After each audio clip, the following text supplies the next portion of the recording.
Welcome to big TV. మనతో ఉన్నారు అంకుర hospitals founder and managing director, ప్రముఖ నేనటాలజిస్ట్ డాక్టర్ కృష్ణప్రసాద్. కృష్ణప్రసాద్ గారు నమస్తే. నమస్తే అండి. అంటే ఫస్ట్ మీ హాస్పిటల్ పేరు కోసం ప్రస్తావించదలుచుకున్నాను. అంకుర అంటే ఒక మొలకెత్తుతున్న విత్తనం, అంటే అప్పుడప్పుడే పుడుతున్న ఒక చిన్న మొక్క లాంటిది ఇది. అవును. ఎందుకు ఆ పేరు పెట్టాలనుకున్నారు అసలు ఫస్ట్? అంటే మనం అంకుర హాస్పిటల్ మొదలుపెట్టినప్పుడు చిల్డ్రన్స్ హాస్పిటల్ లాగా మొదలుపెట్టామండి. చిల్డ్రన్స్ హాస్పిటల్ అంటే అప్పుడే పుట్టే బేబీస్ మనకి దానికి సంబంధించిన ట్రీట్మెంట్ కాబట్టి, దానికి సంబంధించిన పేరు ఏదైనా అయితే చాలా బాగుంటుందని ఆలోచించాము. అంకుర అనేది అంకురం అనే సాంస్క్రిట్ వర్డ్ నుంచి వచ్చింది. మొలకెత్తే అంటే అప్పుడే మొలకెత్తే దాని మీద ఉంటుంది. సో అలా అంకుర అని పెట్టడం జరిగింది. ఓకే. అంటే ఎలాగా మీరు నేనటాలజీ సంబంధించింది అప్పుడప్పుడే పుట్టిన బేబీలు కాబట్టి అవునండి. దానికి చాలా యాప్ట్‌గా ఉంటుందనే ఉద్దేశంతోటి అంకుర అని పెట్టడం జరిగిందండి. కృష్ణప్రసాద్ గారు, చాలా వరకు డాక్టర్స్‌ది రెగ్యులర్‌గా ఆ ఫ్యామిలీలో ఎవరో ఒకరు డాక్టర్ ఉండాలి. ఆ ఇన్స్పిరేషన్ అనేది ఉండాలి. ఆ జర్నీ అనేది కొనసాగుతది. ఎలాగా కృష్ణప్రసాద్ గారు ఫ్యామిలీలో ఉన్న ఎలాంటి జర్నీ ఉంది? మా ఫ్యామిలీలో అండి నేను ఫస్ట్ జనరేషన్ డాక్టర్ అండి. అంటే మా చిన్నన్నయ్య, మా వదిన కూడా డాక్టర్స్. మా చిన్నన్నయ్య ఆర్థోపెడిషియన్, మా వదిన గైనకాలజిస్ట్. నేను మీకు తెలుసు పీడియాట్రిషియన్, నియోనటాలజిస్ట్ నేను. మా వైఫ్ డెంటిస్ట్. మా ఫాదర్ వాళ్ళు ఇంటూ బిజినెస్ అండి. సో మేము ఫస్ట్ జనరేషన్ డాక్టర్స్. సో మా తరం ముందు వరకు మా ఫ్యామిలీలో ఎవరు డాక్టర్స్ లేరు. ఓకే. ఈ తరంకైతే మొత్తం అందరూ డాక్టర్‌లే కనిపిస్తున్నారు. అవును. చాలా మంది ఉన్నారు. మా కజిన్స్‌తో కూడా కలిపితే మేము 10 మంది డాక్టర్స్ ఉన్నాం. అందరూ వేరియస్ సెక్టార్స్ అండి, లేకపోతే ఇలాగ ఏదైనా various sectors and various hospitals అండి. మళ్ళీ వేరే కంట్రీస్‌లో కూడా ఉన్నారు కొంతమంది. ఓకే. నేను మా బ్రదర్ మాత్రం ఇండియాలో ఉన్నాం. ఓకే. ఎలాగ ఎడ్యుకేషను ఎలా ప్రారంభమైంది? ఎక్కడ అసల? మాది గుంటూరు డిస్ట్రిక్ట్ పిడుగురాళ్ళ అండి. పిడుగురాళ్ళ దగ్గర జానపాడు గ్రామం.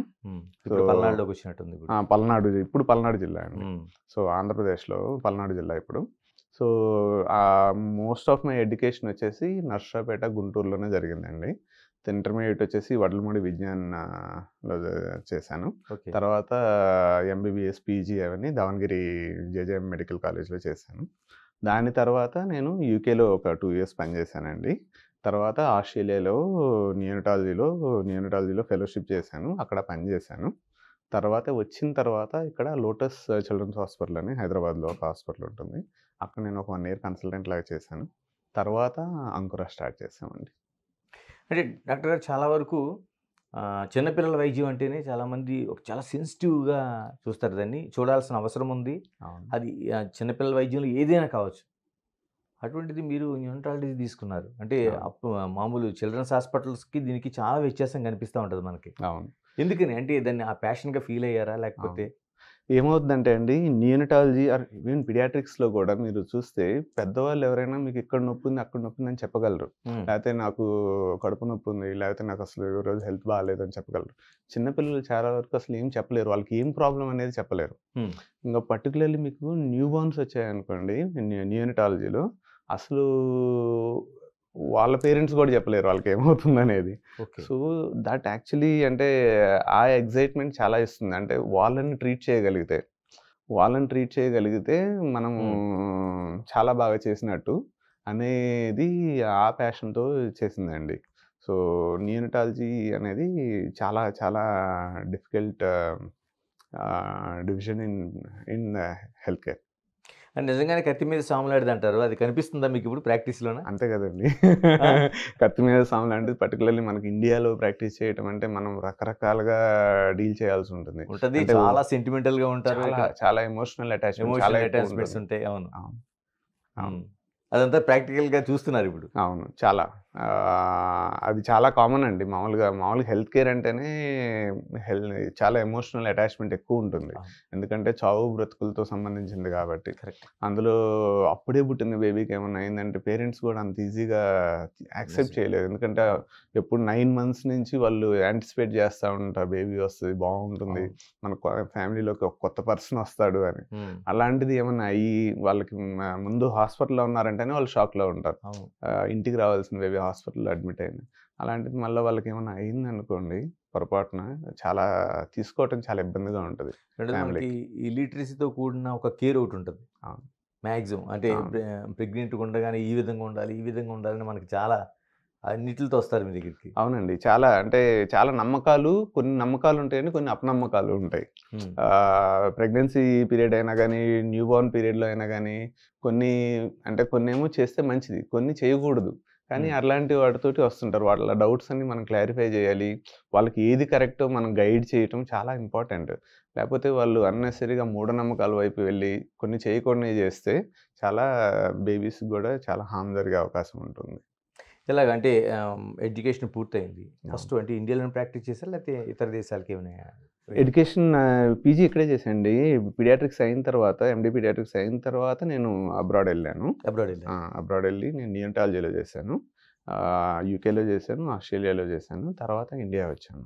సో, సో ఆస్ట్రేలియాలో కూడా worked in Sydney children's hospital, Monash medical centre. ఇవన్నీ చాలా ఫేమస్ హాస్పిటల్స్. పీడియాట్రిక్స్, నియోనటాలజీలో చాలా ఫేమస్‌వి. అక్కడ పనిచేసి వచ్చాను. వచ్చిన తర్వాత సరే, ఒక ప్రాపర్ సెంటర్ మనకి పీడియాట్రిక్స్‌కి సంబంధించి సూపర్ స్పెషాలిటీ సెంటర్ ఒకటి మంచిది ఏదైనా ఎస్టాబ్లిష్ చేద్దామనే కోరిక ముందు నుంచి ఉండేదండి బలంగా. సో, దానికి సంబంధించి నేను మా ఫ్రెండ్స్‌తో కూడా కొంత డిస్కస్ చేయడం జరిగింది.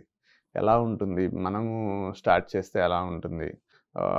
కొంచెం అందుబాటులో ఉండాలి. అంటే సూపర్ స్పెషాలిటీ సర్వీసెస్ అనగానే చాలా ఖర్చుతో కూడుకున్నవి. కరెక్ట్.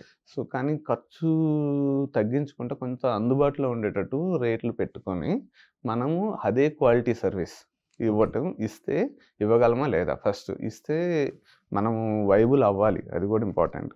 అలా చేసి మనం సక్సెస్ అవ్వగలమా అనేది చాలా డిస్కషన్స్ 2, 3 ఏళ్ళు డిస్కస్ చేసిన తర్వాత సరే చేద్దాము. అది వర్క్ చేయొచ్చు. ఈ విధంగా మనం చేయొచ్చు అని ఆ ఉద్దేశంతో స్టార్ట్ చేశామండి. ఎంతకాలం ప్రైవేట్ ప్రాక్టీస్ చేశారంటే ఇతర హాస్పిటల్స్‌లో కావచ్చు, అయితే అబ్రాడ్‌లో కావచ్చు అంతా? అబ్రాడ్‌లో ఒక 6 సంవత్సరాలు చేశానండి. ఇక్కడ? ఇక్కడ ప్రైవేట్ ప్రాక్టీస్ 1 ఇయరే చేశాను. ఇంతే? అవును. ఇండియా వచ్చిన తర్వాత 1 ఇయరే చేశాను. కృష్ణప్రసాద్ గారు చాలా ధైర్యం చేసినట్టు. ఎందుకంటే 1 ఇయర్ హైదరాబాదు బేస్డ్‌గా ప్రాక్టీస్ చేసిన తర్వాత ఒక ఎంటర్‌ప్రెన్యూర్‌గా మీరు ముందుకెళ్ళాలనే ప్రయత్నం. అంటే అప్పటికే నీలోఫర్ లాంటి ఒక గవర్నమెంట్ హాస్పిటల్ మనకి హైదరాబాద్‌లో ఉంది. తర్వాత మిగతా ప్రైవేట్ సెక్టర్ కూడా చిల్డ్రన్స్ హాస్పిటల్స్ బాగా వచ్చున్నాయి మనకి కొన్ని. అవును. ఎలా అంత అంత కాన్ఫిడెన్స్ ఎలా కుదిరింది అసలు ఫస్ట్? అదే అండి. బేసికల్లీ మనకి నీలోఫర్ హాస్పిటల్ అందరికీ ఫేమస్. సౌత్ ఇండియాలోనే చాలా ఫేమస్. నీలోఫర్ చిల్డ్రన్స్ హాస్పిటల్ అంటే ఎక్కడెక్కడి నుంచో వస్తారు బేబీస్. అది మనకి గవర్నమెంట్ సెక్టార్‌లో ఉంది. ప్రైవేట్ సెక్టార్‌లో కూడా మీరన్నట్లు మల్టిపుల్ హాస్పిటల్స్ ఉన్నాయి. మనకి పిల్లలకు సంబంధించి చూసుకోవటానికి. కానీ మనం ఏ ఉద్దేశంతో పెట్టామంటే అండి, అదే సూపర్ స్పెషాలిటీ సర్వీసెస్ ఇవ్వాలి. మళ్ళా మనకి జనానికి అందుబాటులో ఉండే రేట్లతో పెట్టి ఓకే. మనము నడపాలనే ఉద్దేశంతోనే పెట్టాము. దేవుడి దయ వల్ల అలా చేయగలిగాము. మళ్ళా అది మనం సక్సెస్ ప్రూవ్ చేయగలిగామండి. సో, మీరన్నట్లు ఆ డెసిషన్ అంత ఈజీ కాదు. ఫ్యామిలీ అయినా, ఫ్రెండ్స్ అయినా గానీ, మంచి జాబ్ వదిలేసుకొని ఎందుకొస్తున్నావు అని అనేవాళ్ళుంటారు. మళ్ళా జాబ్ చేసుకోవచ్చు కదా! మనకి అవసరం అనేవాళ్ళుంటారు. కానీ ఏదో ఒకటి చెయ్యాలి, ఈ విధంగా చెయ్యాలి. మనం సొసైటీకి జాబ్ చేస్తున్నప్పుడు మనకు కొన్ని లిమిటేషన్స్ ఉంటాయండి. కరెక్ట్. సో, మనం చేయగలిగేంత మనం ఏదైతే చేయాలనుకుంటున్నామో ఎగ్జాక్ట్‌లీ. అవన్నీ చేయటానికి కొంత లిమిటేషన్స్ ఉంటాయి. అవును. సో, మనం పూర్తిగా ఎక్స్‌ప్రెస్ అవుట్ చేయాలంటే కరెక్ట్. అది సర్వీస్ కావచ్చు, బిజినెస్ అవును. కావచ్చు, ఏదైనా ఏదైనా కావచ్చు. గానీ అవును. అవును. సో, మనది ఒకటి డెవలప్ చేద్దామనే ఉద్దేశంతోటే చేశాం. ఓకే. ఇలాగ ఫ్యామిలీ కోసం చెప్పిన ఎలాగ మీ మిసెస్ డాక్టర్ అని చెప్పారు. అవును. మా మిసెస్ డెంటిస్ట్ అండి. డెంటిస్ట్. హౌస్ వైఫ్ లానే ఉంటున్నారు. ఇప్పుడేం ప్రాక్టీస్ చేయటం లేదు. అంతకుముందు చేసేవాళ్ళు. ఇప్పుడు చేయటం లేదు. ఓకే. 2 పిల్లలున్నారు. ఒకడు ఇంటర్మీడియేట్ ఫస్ట్ ఇయర్, ఒకడు 7th స్టాండర్డ్‌లో ఉంది. ఎలాగ ఫ్యూచర్ ఏం ఆలోచిస్తుంది? ఎందుకంటే చాలామంది ఇప్పుడు మీరు ఎలాగా హాస్పిటల్స్ విస్తరణ జరుగుతుంది. పిల్లల్లో కూడా డాక్టర్లు వచ్చే అవకాశం ఉందా? ఎలా ప్లాన్ చేసుకుంటున్నారు? అది వాళ్ళ మీదే వదిలేస్తున్నా అండి. ఇప్పుడు పెద్ద బాబు అయితే ఎంపీసీఏ తీసుకున్నాడు. సో, డాక్టర్ అయితే అవ్వడు. ఓకే. సో, వాళ్ళ మీదే వదిలేస్తున్నాను. వాళ్ళకి ఏది ఇంట్రెస్ట్ ఉంటే అది చేయమని చెప్పాను. ఈ ఫీల్డ్‌లోకే రావాలని ఏం లేదండి. సో, వాళ్ళ ఇద్దరు ప్యాషన్ అబ్బాయిలేనా? 2 అబ్బాయిలే. వాళ్ళ ప్యాషన్, వాళ్ళ ఇంట్రెస్ట్ మనకి చాలా ఇంపార్టెంట్. ఓకే. రేపొద్దున ఇది తీసుకొని నాకు నచ్చని ఫీల్డ్‌లో నన్ను ప్రైయరైజ్ చేసి ఇరికించారు అనకూడదు వాళ్ళు. అది ఇంపార్టెంట్ మనకి. అంటే మీరు ఇంత ప్యాషన్‌తో తీసుకెళ్ళిన ఒక ఆర్గనైజేషన్‌ని కొనసాగింపు ఉండాలి కదా! అంటే అది చాలా వరకు అటువంటి ఆర్గనైజేషన్స్ బ్లడ్ రిలేషన్ అయితేనే కూడా అది నడిపించగలుగుతారు. అవును. అవును. అది ఇంపార్టెంట్. మీరు చెప్పిన పాయింట్ అవును. చాలా ఇంపార్టెంట్. కానీ అట్ ద సేమ్ టైమ్ నేనెలా ఆలోచిస్తానంటే వాళ్ళకి ఇంట్రెస్ట్ ఉండాలి. వాళ్ళకి ఇంట్రెస్ట్ లేకుండా మనము వాళ్ళ మీద పుష్ చేయకూడదు. ఇంట్రెస్ట్ ఉంటే డెఫినెట్‌గా ఐ విల్ వెల్కమ్ దెమ్. నేను వాళ్ళని వెల్కమ్ చేస్తాను, రన్ చేస్తాను. ఫ్యూచర్‌లో ఆర్గనైజేషన్ అంటే తప్పకుండా నేను ఎంకరేజ్ చేస్తాను. లేదు వాళ్ళు వేరే వేరే యాంగిల్‌లో మేము కెరియర్ పర్సూ చేసుకుంటామంటే కూడా నేను సపోర్ట్ చేస్తాను. కృష్ణప్రసాద్ గారు ఎన్ని బ్రాంచెస్ ఉన్నాయండి ఇప్పుడు? హైదరాబాదేనా ఇంకా మిగతా రాష్ట్రాలకైనా విస్తరించారా? ఎలాగా ఎన్ని బ్రాంచెస్ ఉన్నాయి అసలు? టోటల్ ఇప్పుడు 14 హాస్పిటల్స్ ఉన్నాయండి. 3 క్లినిక్స్ ఉన్నాయి. ఓకే. 4 స్టేట్స్‌లో ఉన్నాయి. ఓకే. మొత్తం 1400 2 బెడ్స్ తెలుగు అండి. రాష్ట్రాలు ఉన్నాయి. 2 ఇంకా? తెలుగు రాష్ట్రాలు. మహారాష్ట్రలో పూణేలో ఉందండి. ఓకే. అండ్ ఒరిస్సాలో భువనేశ్వర్. ఒడిశాలో. యాహ్! ఓకే. ఇప్పుడు 14 బ్రాంచెస్ ఉన్నాయి. 1400 బెడ్స్ ఉన్నాయండి. హ్మ్. మళ్ళా ఇప్పుడు కొత్తగా ఇంకో 3 ప్రాజెక్ట్స్ జరుగుతున్నాయి. హ్మ్. ఒకటి మధ్యప్రదేశ్ ఇందోర్‌లో జరుగుతుంది. పూణేలోనే ఇంకో ప్రాజెక్ట్ జరుగుతుంది. భువనేశ్వర్‌లో ఇంకో ప్రాజెక్ట్ జరుగుతుంది. హ్మ్. అండ్ వీఆర్ ఆల్సో మనము ఇప్పుడు వెస్టర్న్ పార్ట్ ఆఫ్ ఇండియా వైపు కూడా ఎక్స్‌పాన్షన్ ప్లాన్ చేస్తున్నాం. అంటే గుజరాత్ కానివ్వండి, మహారాష్ట్రలోనే వేరే ప్లేసులు ఓకే. కానివ్వండి, అవి కూడా మనం ప్లాన్ చేస్తాం. అలా ఇప్పటికే 1400 బెడ్స్ అంటే 14 బ్రాంచెస్ చిన్న విషయం కాదు.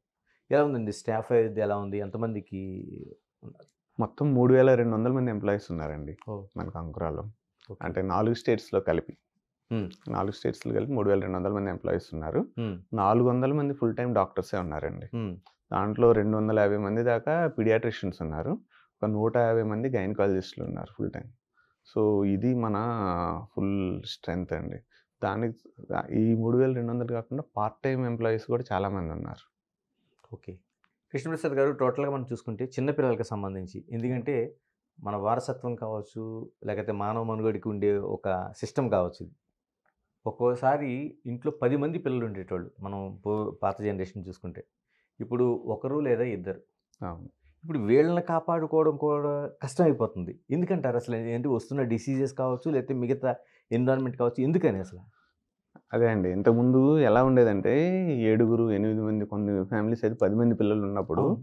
ఒకళ్ళిద్దరు వాళ్ళలో ఏమన్నా ఆరోగ్యం బాగోలేక లేకపోతే ఏమన్నా అయినా గాని, చనిపోయినా గాని అంత ఇంపాక్ట్ ఎక్కువ ఉండేది కాదు. అంటే ఓకే. కొన్నాళ్ళు బాధపడేవాళ్ళు డెఫినిట్‌గా ఒక బేబీ లాస్ అయినా బేబీ లాసే.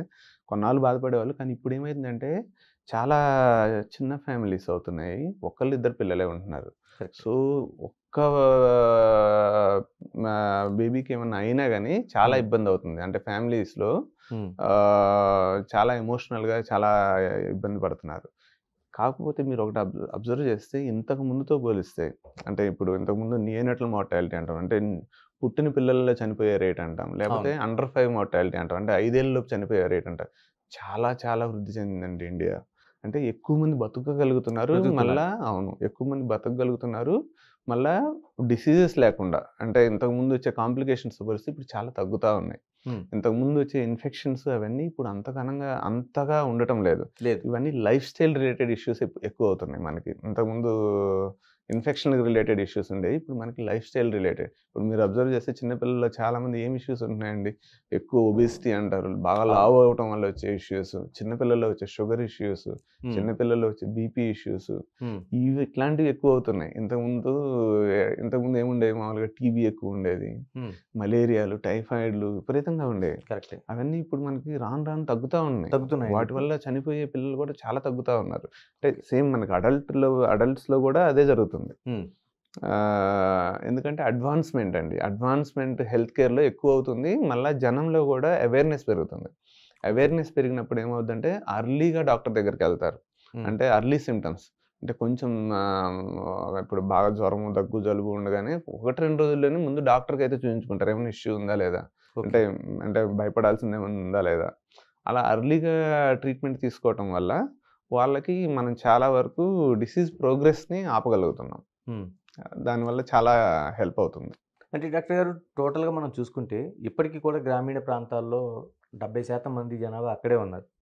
సరైన వైద్య సౌకర్యాలు లేవు. అవును. మనం మాట్లాడుకుంటుంది హైదరాబాదు లేతే పూణే లేతే ఇలా కోల్కతా, ఢిల్లీ అవును. ఇటువంటివి కాకుండా మిగతా గ్రామీణ ప్రాంతాల్లో కేవలం ప్రభుత్వ ఆసుపత్రులు మాత్రమే అది కూడా పీహెచ్‌సీ ఉంటే ఉంటది. చిన్న పిల్లల వైద్యం అనేది అసలు పూర్తిగా వాళ్ళు కానిది. అవును. ఇందులో కూడా ఈ డిసీజ్ తగ్గుతున్నాయంటారా? లేకపోతే పట్టణ ప్రాంతాల వరకే పరిమితయిందంటారా మీరు చెప్పిన మాటలు? లేదండి. ఈవెన్ గ్రామీణ ప్రాంతాల్లో గూడా చాలా డిఫరెన్స్ అయితే వచ్చిందండి. ఓకే. ఎందుకంటే ఇంతకుముందు వాళ్ళకి రవాణా సౌకర్యం. ఇప్పుడు ఆ. పక్కనున్న చిన్న పట్టణంకి, చిన్న టౌన్‌కి వెళ్ళినా సరిపోతుంది. ఇప్పుడు పీడియాట్రిషియన్ ఆర్ గైనకాలజిస్ట్ అనేవాళ్ళు చిన్న చిన్న ఊర్లలో కూడా అవైలబుల్ ఉంటున్నారు. టౌన్స్ వరకు అంటే పల్లెటూరులోకి అవైలబిలిటీ అనేది ఇంకా రాలేదు. ఓకే. మీరు చెప్పింది వాస్తవం అది. కానీ చిన్న చిన్న టౌన్స్ వరకు అయితే అవైలబుల్ ఉంటున్నారు. వాళ్ళకి 10-15 కిలోమీటర్స్ రేడియస్‌లో అయితే ఉమ్. ఎవరో ఒక స్పెషలిస్ట్ అనేది అయితే అవైలబిలిటీ వచ్చింది. ప్రైవేట్ సెక్టార్‌లో ఓకే. పర్టిక్యులర్‌గా. ఓకే. సో, దానివల్ల కూడా మళ్ళా రవాణా సౌకర్యాలు పెరిగాయి. బసెస్ కానివ్వండి, మళ్ళా ప్రైవేట్ ఆటో రిక్షాస్ కానివ్వండి, అవి బాగా పెరిగాయి. సో, వెళ్ళగలుగుతున్నారు, చూయించుకోగలుగుతున్నారు. ఇప్పుడు గోయింగ్ ఫార్వర్డ్ ఎలా ఉండబోతుందంటే, ఉమ్. మనకి వర్చువల్ కేర్ అనేది ఎక్కువ అవ్వబోతుంది. అంటే అది గ్రామీణ ప్రాంతాలకి ఇంకా రీచ్ అవ్వలేదు కరెక్ట్‌గా ఓకే. చెప్పాలంటే. అది నెక్స్ట్ 2-3 ఇయర్స్‌లో మీకు చూస్తున్నారు ఇప్పుడు ఆర్టిఫిషియల్ ఇంటెలిజెన్స్ కానివ్వండి, అవును. ఎట్లా ర్యాపిడ్‌గా ప్రోగ్రెస్ అవుతున్నాయో. వీటన్నిటితోటి మనము గ్రామీణ ప్రాంతాలని రీచ్ అవ్వటం అనేది అంటే గవర్నమెంట్ వైపు నుంచి మళ్ళా ప్రైవేట్ సెక్టర్ ఓకే. ఇద్దరు కలిసి కృషి చేశారంటే మీరన్న 70% పాపులేషన్ అనేది ఏదైతే ఉందో వాళ్ళని ఇంకా ఎఫెక్టివ్‌గా మనం రీచ్ అవ్వగలం. అంటే ఎలా డాక్టర్ వర్చువల్గా అంటే ఇప్పుడు అక్కడ ఏదో ఒక సెంటర్ ఉండి ఉండాలి కదా. అవునండి. ఆ. ఇప్పుడు అక్కడ ఒక చిన్న క్లినిక్ మనం ప్రతి విలేజ్‌లో అంటే అందుకనే అనేది government and okay. Public private పార్ట్నర్‌షిప్స్‌లో ఓకే. గోయింగ్ ఫార్వర్డ్ ఇట్లాంటివి రావచ్చు. ఉమ్. అలా వస్తే ఒక చిన్న క్లినిక్ లాంటిది ఎస్టాబ్లిష్ చేసుకోగలిగిన అక్కడి నుంచి స్పెషలిస్ట్ డాక్టర్స్ తోటి వర్చువల్‌గా కనెక్ట్ అవ్వచ్చు. ఉమ్. కనెక్ట్ అయ్యి అవసరం ఉన్న పేషెంట్స్‌కి ఉమ్. ఎవరికైనా అవసరం ఉందంటే వర్చువల్‌గా స్పెషలిస్ట్ డాక్టర్‌తో కన్సల్ట్ అయ్యి ఉమ్. వాళ్ళకి సంబంధించిన ట్రీట్మెంట్ వాళ్ళు టౌన్‌కి కూడా రానవసరం లేదు. ఓకే. అక్కడి నుంచే అంటే వర్చువల్‌గానే వాళ్ళకి కావాల్సిన ట్రీట్మెంట్ అందియొచ్చు. ఎవరో ఒకళ్ళని అంటే 10 మందిలో ఒకళ్ళిద్దరినే మనము టౌన్‌కి పిలవాల్సిన అవసరం పడతది. మిగతా వాళ్ళందరికి అక్కడే ట్రీట్మెంట్ తీసుకోగలగడానికి అవకాశం ఉంటుంది. సో, మొత్తం చాలా ల్యాండ్‌స్కేప్ అనేది మారిపోతుందండి. ఓకే. ఇయర్ ఆన్ ఇయర్ ఉమ్. జనం థింకింగ్ కానివ్వండి, టెక్నాలజీ అడ్వాన్స్‌మెంట్ కానివ్వండి, ఇవన్నీ మారిపోతా ఉన్నాయి. ఇవన్నీ మారిపోతున్నప్పుడు కొత్త కొత్త ఆలోచనలు, కొత్త కొత్త కాన్సెప్ట్స్ బాగా బయటకొస్తున్నాయి. ఇది ఒక కాన్సెప్ట్ గోయింగ్ ఫార్వర్డ్ ఈ కాన్సెప్ట్ బలంగా నాటుకునే అవకాశం ఎక్కువుంటుంది. మీరు చెప్తున్నట్టు నవజాత శిశువులు ఏదైతే మీరు చెప్పారో చిన్న పిల్లలు వాళ్ళ అంటే బ్రతికే రేషియో పెరిగిందని చెప్తున్నారు. ఎందుకేనండి? అంటే ఎలాంటి అవేర్‌నెస్ ఉందా? లేకపోతే మనకి ఆ సౌకర్యాలు పెరగడం వల్ల అంటారా? అవేర్‌నెస్ ఒకటండి. హ్మ్. అవేర్‌నెస్ ఒకటి డెఫినెట్‌గా. ఇంకొకటేందంటే మళ్ళా సౌకర్యాలు. ఇంతకుముందు గవర్నమెంట్ హాస్పిటల్ మీరన్నట్లు నీలోఫర్ హాస్పిటల్‌లో ఒక్కటే మనకి మొత్తం సౌత్ మొత్తం మీద ఎక్కడి నుంచైనా వచ్చేవాళ్ళు. కరెక్ట్. బేబీకి ఏమైనా అయిందంటే ఎవరైతే డబ్బులు పెట్టుకోలేరో వాళ్ళందరూ నీలోఫర్‌కి వచ్చేసేవాళ్ళు. ఇప్పుడు గవర్నమెంట్ కూడా ఎన్ఐసీయూలని అన్ని డిస్ట్రిక్ట్ హెడ్ క్వార్టర్స్‌లో డెవలప్ చేశారు. హ్మ్. చాలా బాగా డెవలప్ చేశారు. ఓకే. దానివల్ల గూడా చాలా వరకు ఇంతకుముందు ఎవరైతే రాలేక దారిలోనే చనిపోయే బేబీస్ కానీ, అట్లాంటి వాటన్నిటిని చాలా వరకు ప్రివెంట్ చేయగలుగుతున్నారు. ఇంకొకటి ప్రైవేట్ సెక్టార్‌లోకొచ్చేసరికి నియోనటాలజిస్ట్ ఇంతకుముందు 10, 15 ఏళ్ల క్రితం అండి హార్డ్‌లీ వేళ్ళ మీద లెక్క పెట్టొచ్చు ఎంతమంది ఉంటారు స్టేట్‌లో అంటే. హ్మ్. ఇప్పుడు ప్రతి చిన్న టౌన్‌లో గూడా నియోనటాలజిస్ట్ అవైలబిలిటీ అనేది పెరిగింది. అంటే హ్మ్. నియోనటల్ ట్రైనింగ్ తీసుకున్నోళ్ళు. హ్మ్. నియోనటల్ అంటే ఇప్పుడు బేబీస్‌ని ఎలా రిససిటేట్ చేయాలి? ఎలా వాళ్ళని అంటే వెంటిలేటర్‌లో పెట్టాలి, ఇంక్యుబేటర్‌లో పెట్టాలి. ఇవన్నీ తెలిసిన వాళ్ళు, వాళ్ళ కేర్ తీసుకోవటం తెలిసిన వాళ్ళు హ్మ్.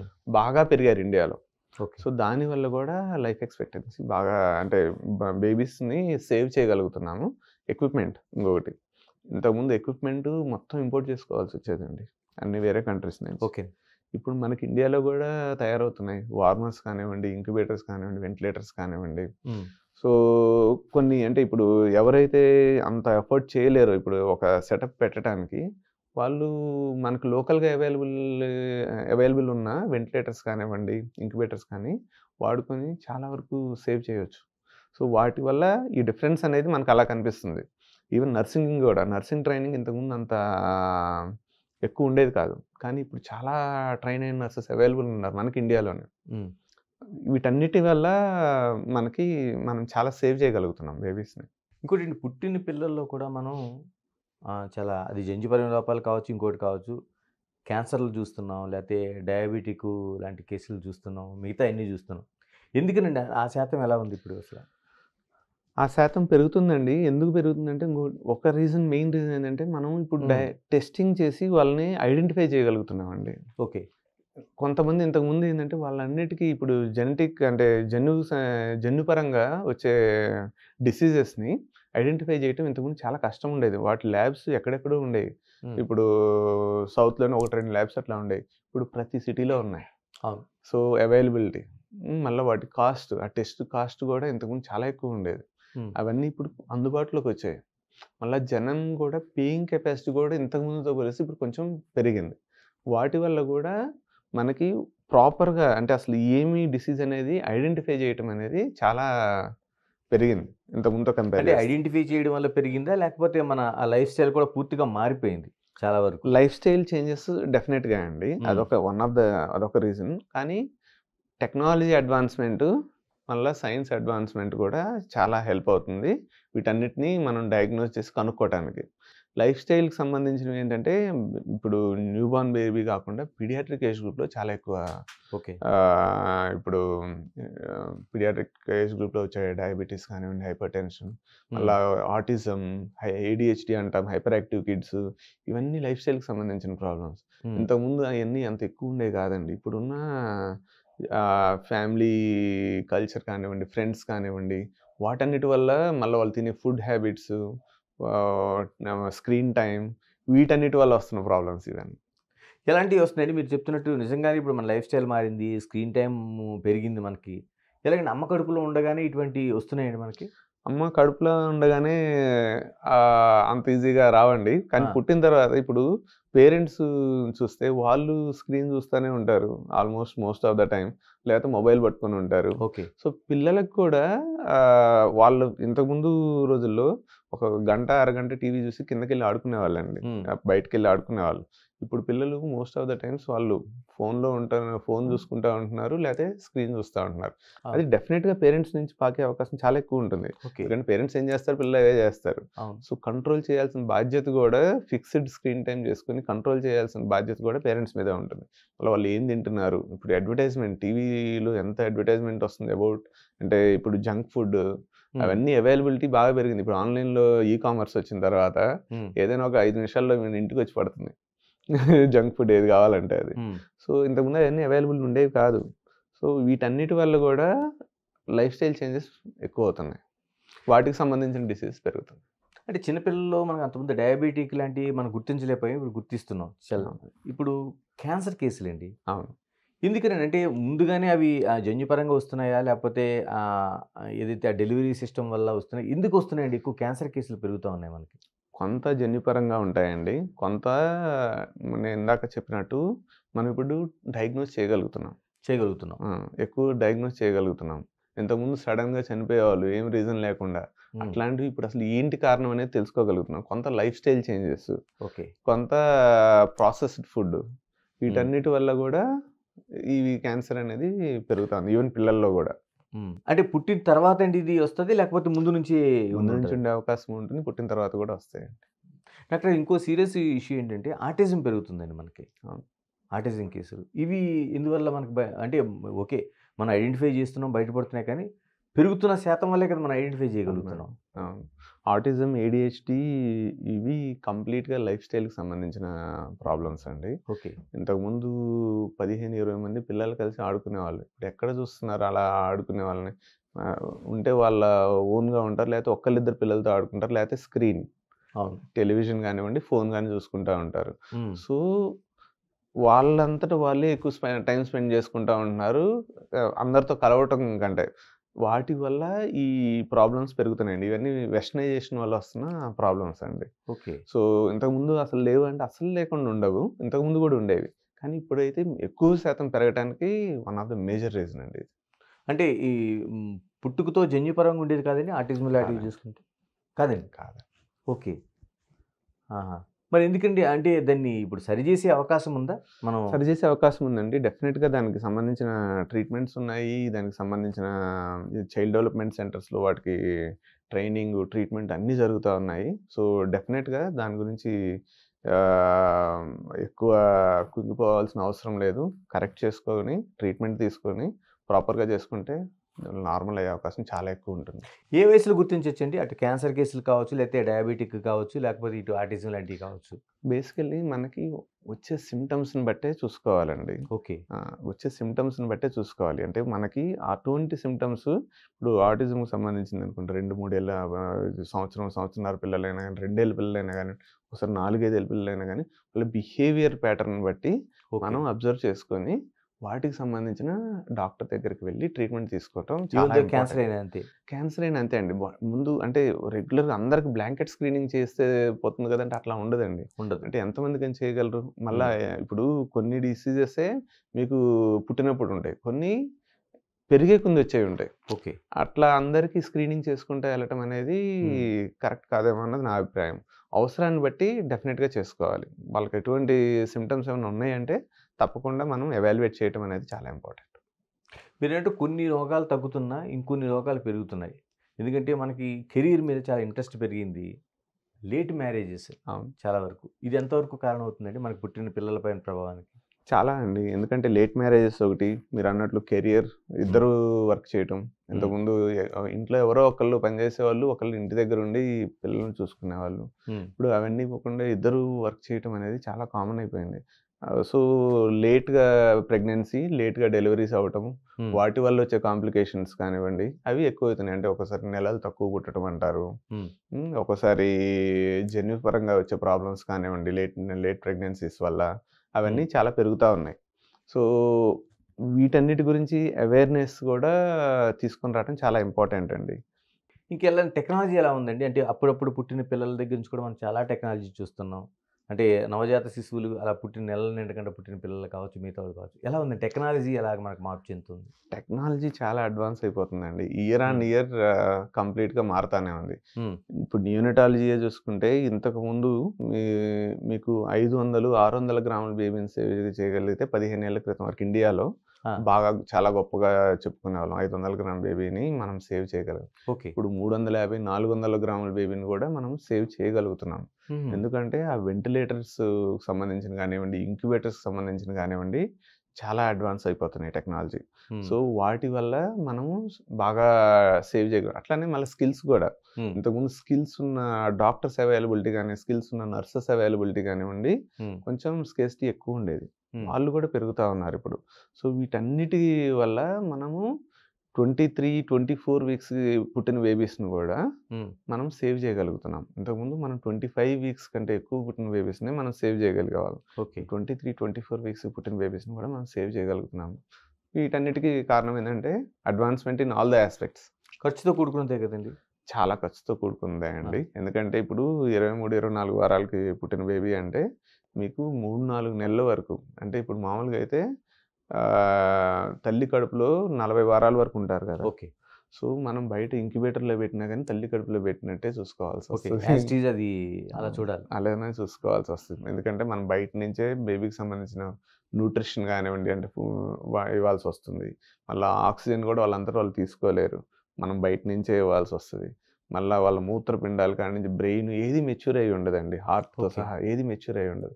వాటన్నిటి ఎదుగుదలకు సంబంధించి మనం జాగ్రత్తలు తీసుకొని అవన్నీ ఎదుగుతున్నాయా? లేవా? రైట్ డైరెక్షన్‌లో ఎదుగుతున్నాయా? మళ్ళా ఏమైనా కాంప్లికేషన్స్ వస్తున్నాయా? అవన్నీ చూసుకొని వాటినన్నిటిని టాకిల్ చేసుకుంటా మళ్ళా బేబీ బరువు పెరగాలి. మళ్ళా బేబీ అంటే తనంతట తాను ఫీడ్ తీసుకోవటం మొదలుపెట్టాలి. ఇవన్నిటిని మానిటర్ చేసుకుంటా వాళ్ళకి ఎదిగిన తర్వాతే తల్లికి మనము ఇవ్వగలుగుతాం.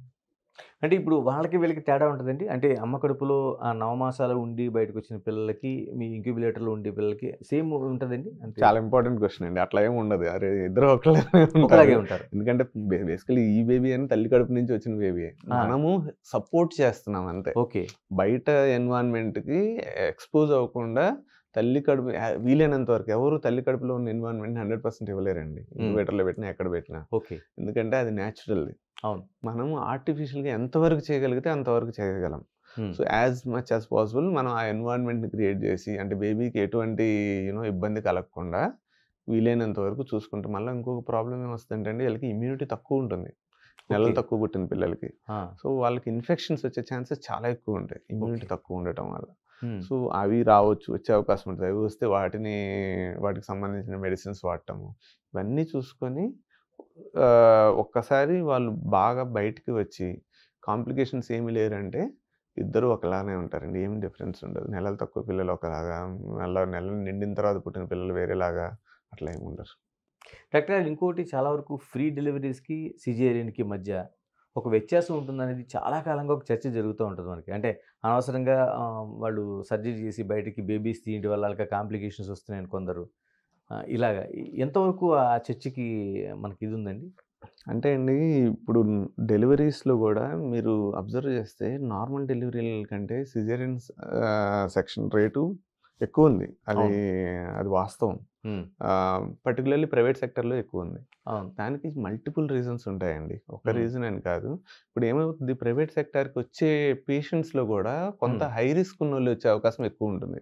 అంటే ఇంతకుముందే సిజేరియన్ అయినోళ్ళు, లేకపోతే వేరే కాంప్లికేషన్స్ ఉన్నవాళ్ళు.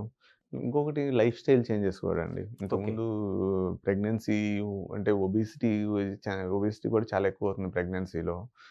మళ్ళా యాక్టివిటీస్ తక్కువుంటాయి. వాళ్ళందరికీ కూడా నార్మల్ డెలివరీ ఛాన్సెస్ అనేది తక్కువవుతుంది. మళ్ళా వాళ్ళు పెయిన్ టాలరెన్స్ అంటాం. నొప్పిని హ్మ్. తట్టుకోలేకపోవటం. హ్మ్. నాకు వాళ్ళే మాకు వద్దండి మాకు సిజేరియనే చేసేయండి. నార్మల్ డెలివరీ పెయిన్ మేము తట్టుకోలేము అనేవాళ్ళు, అట్లాంటోళ్ళు ఎక్కువవుతున్నారు. సో, దాన్ని టాకిల్ చేయటానికి గవర్నమెంట్ కూడా చాలా ఎంకరేజ్ చేస్తుంది నార్మల్ డెలివరీ వైపు వెళ్ళటానికి. సో, ఈవెన్ ప్రైవేట్ సెక్టార్‌లో ఇప్పుడు మా అంకుర హాస్పిటల్‌కి సంబంధించి చూస్తే, మేము న్యాచురల్ బర్తింగ్‌ని చాలా ఎంకరేజ్ చేస్తున్నాం. ఓహ్! దానికి ఇప్పుడు నేచురల్ బర్తింగ్ ఎడ్యుకేషన్ అనేది మనము ప్రెగ్నెన్సీ పీరియడ్‌లోనే స్టార్ట్ జేస్తున్నాం. హ్మ్. వాళ్ళకి అంటే నేచురల్ బర్తింగ్ అవ్వటానికి కావాల్సిన ఎక్సర్‌సైజెస్ కానివ్వండి, మళ్ళా డ్యూరింగ్ ప్రెగ్నెన్సీ ప్రెగ్నెన్సీ టైమ్‌లోనే స్టార్ట్ జేసి, మళ్ళా డెలివరీ టైమ్‌లో గూడా వాళ్ళకి నేచురల్ బర్తింగ్ సపోర్ట్ అనేది గూడా మనం ఇవ్వగలుగుతున్నాం. సో, వీటన్నిటి వల్ల normal delivery and natural birthing రేట్స్‌ని మనం పెంచగలుగుతున్నాం. సో, అదే ఇప్పుడు మిగతా ప్రైవేట్ సెక్టార్‌లో గూడా చాలా వరకు టేకప్ చేస్తున్నారు. అంటే ఇప్పుడు చాలా వరకు మనం వింటున్న మాట యోగా, యోగా, యోగా. ఇప్పుడు చివరికి ఆ డెలివరీ కేసుల్లో కూడా యోగా అనేది చాలా పనిచేస్తున్నట్టున్నారు. నిజమేనండి అది? చాలా పని చేస్తుంది. ఇప్పుడు యాంటీనేటల్‌గా ఇప్పుడు యోగా గానివ్వండి, లమాస్ కానివ్వండి, ఇవన్నీ హ్మ్. చాలా హెల్ప్ చేస్తాయి వాళ్ళకి. మళ్ళా ఇవి అంటే ప్రెగ్నెన్సీ టైమ్‌లో వాళ్ళు చేసే యోగా కానివ్వండి, లమాస్ కానివ్వండి, నేచురల్ బర్తింగ్‌కి సంబంధించిన ఎక్సర్‌సైజెస్ కానివ్వండి, వీటన్నిటి వల్ల వాళ్ళకి నార్మల్ డెలివరీ అయ్యే ఛాన్సెస్ పెరుగుతాయి.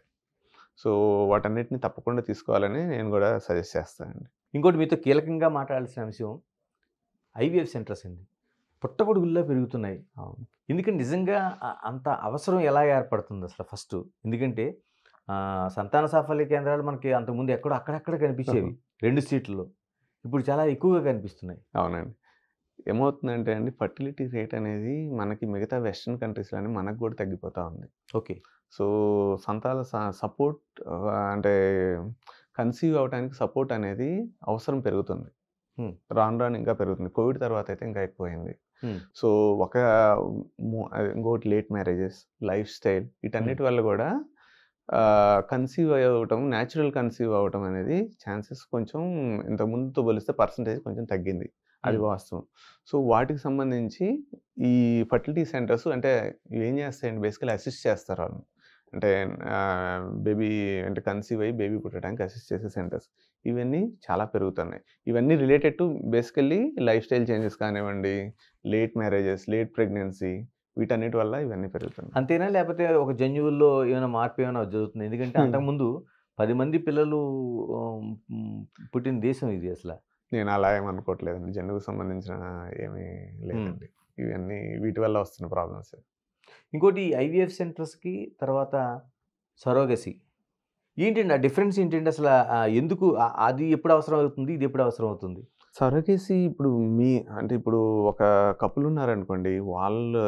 వాళ్ళ ఓన్ ఎగ్ ఉండి వాళ్ళ పార్ట్నర్‌ది కూడా స్పెర్మ్ అవైలబిలిటీ ఉంటే సరగేసి అవసరం పడదండి. ఓకే. ఆహ్, ప్రెగ్నెన్సీ క్యారీ చేయటానికి కూడా మనకు డోనార్ అవసరం పడతారు. అప్పుడే మనకు సరగసీ అవసరం పడుతుంది. హ్మ్. సో, వీలైనంత వరకు సరగసీని అవాయిడ్ చేయటమే మంచిదండి. గవర్నమెంట్ కూడా కొత్త రూల్స్‌తో వచ్చింది. హ్మ్. సరగసీని ఇంతకుముందు సరగసీ చాలా అంబిగ్యూస్ రూల్స్ ఉండేవి. దాన్ని చాలా ఎక్స్‌ప్లాయిట్ చేయటం జరిగింది సిస్టమ్‌లో. హుహు. ఇప్పుడు చాలా క్లారిటీ తోటి అండ్ చాలా స్ట్రిక్ట్‌గా గవర్నమెంట్ ఇంప్లిమెంట్ చేస్తుంది. ఎవరంటే ఇప్పుడు ఫారిన్ కపుల్ వచ్చి ఇండియన్ మదర్‌ని సర్రొగేట్ మదర్‌లా తీసుకోవటానికి అవును. అలో చేయటం లేదిప్పుడు. ఓకే. ఇంతకుముందు అలో చేసేవాళ్ళు. సో, అట్లాంటివన్నీ ఎక్స్‌ప్లాయిట్ అయినాయి సిస్టమ్స్.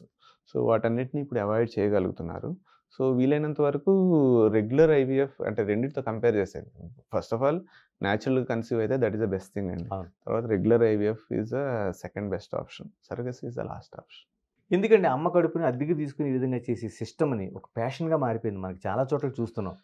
అది కూడా బయటికి నేను సరోగిస్తే ఒక బిడ్డని కన్నానని చెప్పడం కూడా మనకి చాలా చోట్ల కనిపిస్తా ఉంది. అదే అండి. ఏమవుతుందంటే కాంపిటీటివ్ వరల్డ్‌లో ఇప్పుడు నాకు ప్రెగ్నెన్సీకి సంబంధించిన ఎటువంటి కాంప్లికేషన్స్ ఉండకూడదు అనుకోని ఒక సర్రొగేట్ మదర్‌ని ఎంచుకోవడం అట్లాంటివి కొన్ని చోట్ల జరిగిన మాట వాస్తవమే అండి. కానీ అవి ఎంకరేజ్ చేయకపోవడమే మంచిదండి. అలాంటివి ఇప్పుడు కొంచెం స్ట్రిక్ట్ రూల్స్ వల్ల కూడా తగ్గుతా ఉన్నాయి. సో, అంటే నా ప్రెగ్నెన్సీ సంబంధించి ఎటువంటి స్కార్స్ ఉండకూడదు. ఎటువంటి లూజ్ ఓకే. స్కిన్ ఉండకూడదు.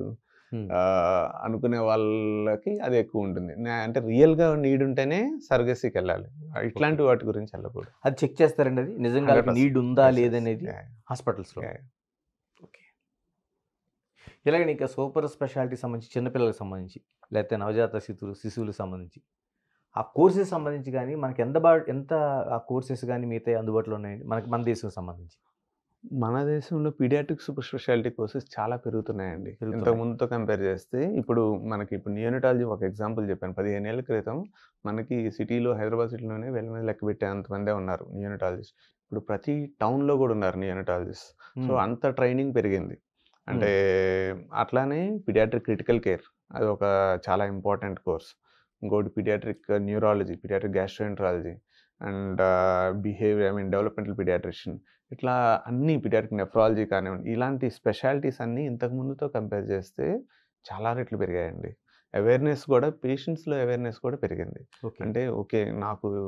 మా బేబీకి వచ్చిన ప్రాబ్లమ్‌కి పీడియాట్రిక్ నెఫ్రాలజిస్ట్ అవసరం ఉంది. పీడియాట్రిక్ న్యూరాలజిస్ట్ అవసరం ఉంది. అన్ని జనరల్ పీడియాట్రిషియనే తీర్చలేరండి. సో, అనేది కూడా అవేర్‌నెస్ కూడా పెరుగుతా ఉంది. సో, ఆ అవేర్‌నెస్ చాలా ఇంపార్టెంట్ అండి. ఇప్పుడు పీడియాట్రిక్ సూపర్ స్పెషాలిటీ సర్వీస్ గవర్నమెంట్‌లో కూడా అవైలబిలిటీ పెరిగాయి. ఓకే. ఇంతకుముందు అయన్నీ ఉండేవి కాదు. సో, మనం చాలా అంటే మిగతా వెస్టర్న్ కంట్రీస్‌తో కంపేర్ చేస్తే మనం చాలా ఇంప్రూవ్ అవుతున్నాము. ఇది వెస్టర్న్ కంట్రీస్‌తో పోల్చితే మనం ఇంకా ఇంప్రూవ్‌మెంట్‌లో ఉన్నామండి? మనం వాళ్ళని రీచ్ అవ్వబోతున్నాం. రీచ్ అవ్వబోతున్నాం. Reach okay. అవ్వబోతున్నాం. చాలా ఇంప్రూవ్ అవుతుంది. ఇంతకుముందు ఏదైనా సూపర్ స్పెషాలిటీ అంటే సర్వీస్ అంటే బాగా డబ్బున్నోళ్ళైతే వెస్టర్న్ కంట్రీస్‌కెళ్ళి చేయించుకునేవాళ్ళు. లేదు అంటే ఏదైనా 1, 2 హాస్పిటల్‌లోనే అవైలబిలిటీ ఉండేది. ఇప్పుడు అన్ని చోట్ల అవైలబిలిటీ వచ్చేసరికి కూడా అందరికీ హెల్ప్ అవుతుంది. ఏంటి వైద్య రంగం చాలా వరకు జయించింది అన్నిటినిని. అంటే ఇంకా మనకి ఇంకా కురుకుపడిన రోగాలంటి క్యాన్సర్ కావచ్చు, లేతే మిగతా చిన్న పిల్లలకు సంబంధించి ఏమైనా ఉన్నాయంటారా? ఇంకా అంటే ఎవాల్వ్ అవుతానే ఉంటుందండి వైద్య రంగం. అంటే ఈరోజు ఇది మాక్సిమం రీచ్ అయ్యామనేది ఉండదండి. ఎందుకంటే మనకి ఇంకా ఇప్పుడు ఇందాకన్నట్లు 350 గ్రాముల బేబీ 23 వారాలకి మనం బతికించగలుగుతున్నాం. ఓకే. ఇప్పుడు వాళ్ళు బతికించగలిగిన ఎంత శాతం బతికించగలుగుతున్నాం మనం? ఒక 30, 40% మెంబర్స్‌ని. 25 వీక్స్ అనుకోండి. అది 500 గ్రాముల కంటే ఎక్కువ ఉన్న బేబీస్ అనుకోండి 50% బతికించగలుగుతాం. వీళ్ళని ఎక్కువ శాతం బతికించగలగటం. మళ్ళా వాళ్ళలో కాంప్లికేషన్స్ లేకుండా అంటే ఫ్యూచర్‌లో గూడా వాళ్ళు నార్మల్‌గా బతకగలగాలి. ఓకే.